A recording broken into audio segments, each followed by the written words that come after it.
On va parler avec David Gallet maintenant de ce phénomène étrange, ces expériences de mort imminente, passage par un tunnel, lumière blanche éblouissante. Les témoignages affluent quand même dans les services de réanimation. Il y a certains scientifiques, notamment des réanimateurs ou des anesthésistes, qui se font l'écho de ces témoignages. Alors, est-ce qu'on peut en conclure qu'il y a une vie après la mort? Vous avez enquêté sur ce sujet. Alors, j'ai enquêté sur le sujet, c'est vrai que c'est passionnant. Il y a des millions de témoignages à travers le monde. Ça arrive évidemment souvent après un accident cardiaque, un AVC ou même un coma. Alors qu'est-ce qu'ils racontent ces gens-là? Vous connaissez tous les histoires, c'est-à-dire le fameux tunnel, la lumière au bout. Ils intègrent également une sorte de lumière où il y a des personnages qui viennent les rencontrer. Ces personnages sont souvent des gens proches décédés. Alors on se demande si c'est souvent lié aux sédatifs, car souvent ce sont des gens dans le coma, si tout ça peut avoir un lien. Alors c'est la question que se pose la science aujourd'hui. On n'est plus trop sûr pour les sédatifs ou les médicaments. Il faut savoir qu'on en parle depuis 40 ans. Alors pourquoi on n'en parlait pas trop avant? Tout simplement parce que depuis une quarantaine d'années, les techniques de réanimation sont de plus en plus efficaces. Ce qui veut dire qu'on ressort, enfin on ramène à la vie des gens qui normalement y seraient passés. Alors le phénomène n'est pas nouveau du tout. Il faut savoir qu'on en parlait quand même à l'époque romaine.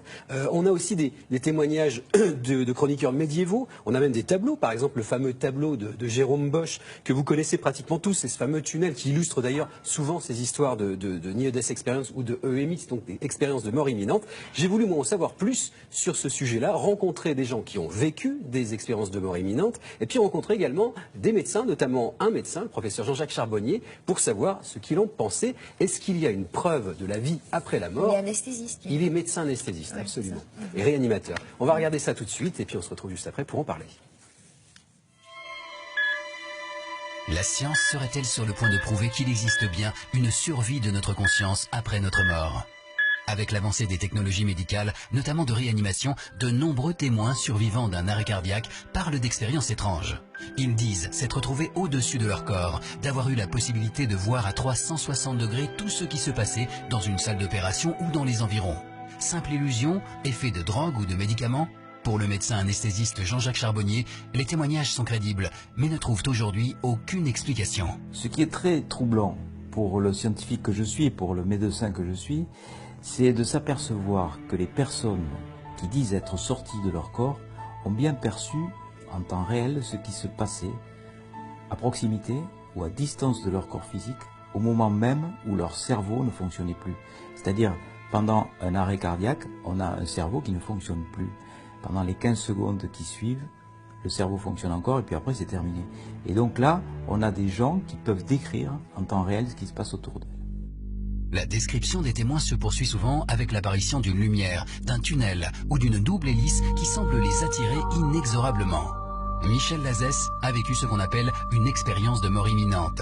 Il y a une vingtaine d'années, suite à un grave accident de la route, Michel s'est retrouvé aux portes de la mort, coincé dans la carcasse de sa voiture. Je me suis sentie propulsée dans cette double hélice et j'ai atterri très vite dans la lumière. Une lumière qui était vivante, une lumière que je ressens encore, qui vous prend comme une mère dans ses bras, c'est plein d'amour.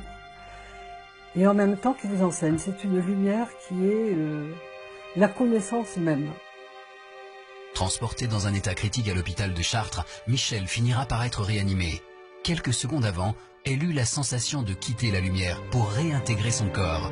Une expérience souvent décrite comme éprouvante.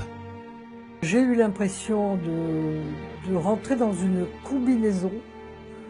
Alors moi je dis de plongeur ou d'astronaute, c'est l'un ou l'autre, mais c'est-à-dire le corps fait penser à un vêtement, mais juste un vêtement que l'on re-enfile. Alors ça c'est une sensation extrêmement claire et simple. Le corps égale vêtement.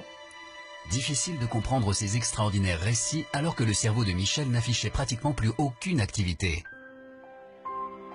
La science n'apporte pas encore d'explication à ces témoignages, mais pour le docteur Charbonnier, la possibilité d'une survie de la conscience est tout à fait concevable.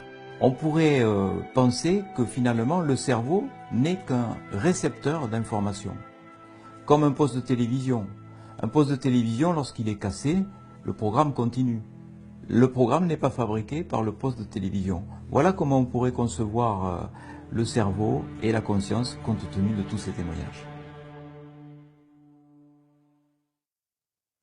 Ce qui est très étonnant, c'est que les témoignages concordent. C'est-à-dire Oui. que ceux qui réintègrent leur corps disent tous un peu la même chose, quoi, quand même. Alors, il raconte à peu près la même chose. On a quand même quelques variantes. Ce qui est intéressant, c'est que quelle que soit la philosophie ou la religion des personnes, où que ce soit dans le monde, on a toujours des descriptions qui sont à peu près les mêmes. Il faut savoir que c'était le cas avant que le phénomène soit médiatisé, hein. C'est-à-dire il y a une cinquantaine d'années, les gens ne connaissaient pas les histoires de mort imminente, de tunnels et de lumière. Donc, il racontait déjà, que ce soit en Chine, au Japon ou au fin fond de l'Europe, ces expériences-là. Ce qui est intéressant de savoir, c'est est-ce que la science s'est vraiment intéressée à ce sujet-là? C'est-à-dire, est-ce qu'ils ont fait des expériences? Alors, ils en ont fait, notamment en Angleterre et aux Pays-Bas. Ils ont, par exemple, placé des choses en haut d'une armoire dans une salle de réanimation. Et puis, ils se sont dit, si jamais les gens font des EMI, donc s'ils se promènent un petit peu dans la salle, est-ce qu'ils pourront nous raconter ce qu'ils ont vu en haut de l'armoire? Jusqu'ici, personne n'a pu décrire ces objets. Pourtant, si un jour, on avait ne serait-ce qu'un seul témoignage de cela, la théorie d'une survie de la conscience serait validée, ce serait quand même Pourtant, il y a des énorme. personnes qui sortent de leur corps et qui décrivent ce qui se passe dans la pièce à côté. Alors voilà, il y a des témoignages qui sont quand même très troublants, mais encore une fois, qui voient ce qui se passe à côté pendant qu'ils se font opérer, pendant qu'ils sont sur une table d'opération. capables de décrire, même d'enregistrer les conversations, ce qui est quand même hallucinant, alors que le cerveau est quasiment à l'arrêt. Il y a encore une mini-activité. Alors est-ce que cette mini-activité suffit à avoir ces pouvoirs-là? C'est difficile à dire. Il y a aussi les rencontres, j'en ai pas parlé, avec des êtres de lumière. J'ai rencontré quand même quelqu'un qui m'a dit, on rencontre souvent des personnes décédées, mais cette personne me dit, moi j'ai été accueilli par ma mère dans cette grande lumière baignée d'amour, etc. Et il se trouve que sa mère est toujours vivante. Donc c'est assez impressionnant, c'est-à-dire on a l'impression quand même qu'il y a une projection de notre culture, de nos souvenirs dans ce qui se passe dans ces expériences de mort imminente. Alors, il y a eu beaucoup de réactions sur Facebook sur ce sujet-là. Alexandre, on Ouais, réagit? je voudrais juste en citer une assez rapidement qui fait de Martine, qui résume pas mal la pensée de beaucoup de téléspectateurs, qui dit ne pas espérer une vie après la mort ne donne pas de sens à la vie actuelle, ça n'a pas de sens. Elle dit j'ai un fort ressenti, j'ai vécu plein de moments assez profonds pour savoir cela. Vous êtes nombreux à penser ça. Ouais.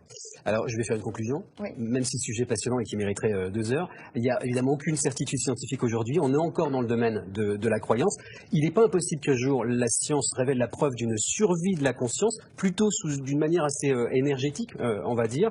Et ça serait évidemment révolutionnaire. Pour ma part, je pense qu'effectivement, on est dans une histoire de conscience beaucoup plus élevée, quelque part ailleurs, comme il le disait, avec cette histoire de poste de télé qui tombait en panne ou qui s'arrêtait. 3 livres à vous conseiller. Les 7 bonnes raisons de croire en l'au-delà. C'est du professeur Jean-Jacques Charbonnier qu'on a vu à l'instant. Il y a également l'expérience de mort imminente, Stéphane Alix et Jocelyn Morrison. Et puis les NDE, expérience de mort imminente par Louis Benedi. Et puis La mort expliquée aux enfants, qui vient de sortir. Il y a plein de livres aux États-Unis Voilà. aussi, de Moody, Alors, d'Elisabeth Raymond Moody, Kubler-Ross, etc. Raymond Moody, c'est celui qui a vraiment fait exploser le phénomène partout dans le monde. Merci beaucoup, David.